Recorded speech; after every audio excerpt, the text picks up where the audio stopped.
వాగ్దానము కీర్తనలు 43వ కీర్తన 4వ వచనం.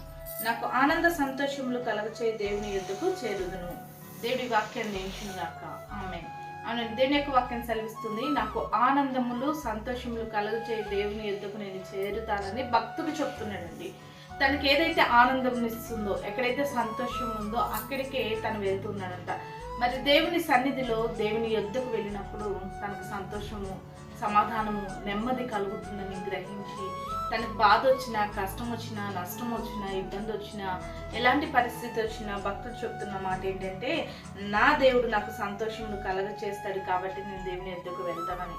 ఈ రోజుల్లో మనకు సంతోషం ఇచ్చే దేవుని యొద్దకు వెళ్ళడానికి అంతగా ఇష్టపడం, కానీ మనల్ని కాదు అనుకున్న వారి దగ్గరికి, మనల్ని అసలు సంతోష పెట్టకుండా ఎప్పుడు బాధ పెడుతూ మనల్ని ఏడిపిస్తున్న వారి దగ్గరికే వెళ్తూ ఉంటారు. మనల్ని కాదు అని తుణికిరిస్తున్న వారి యొద్దకి, మనం అంటే అవసరం లేదనే యొద్ద వారికి, వారి మాటల చేత మనల్ని హృదయాన్ని గాయపరిచే వారి యొద్దకే వెళ్ళి ఇంకా పడుతూ ఇంకా బాధపడుతూ ఉంటుంటారు. కానీ నీకు సంతోషమును, ఆనందమును కలగచేసే దేవుని యొద్దకు మాత్రం వెళ్ళరు.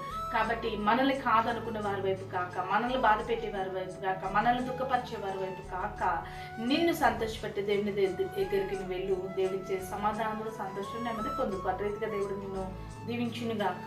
ఆమేన్. ప్రార్థన చేసుకుందామండి. సకల ఆశీర్వాదాలు కారణభూతుడమైన మా ప్రియ పరలోకపు తండ్రి యొక్క ప్రార్థనలు ఇస్తున్న ప్రతి బిడ్డను కూడా జ్ఞాపకం చేసుకోండి. ఎవరి ద్వారా అయితే సంతోషాన్ని బిడ్డలు కోల్పోతున్నారో వారి నీ యొద్దకు వచ్చి నువ్వు ఇచ్చే సంతోషాన్ని పొందుకునే కృప ప్రతి ఒక్కరికి దయచేయమని యేసు నామములో ప్రార్థిస్తున్నాం తండ్రి. ఆమేన్.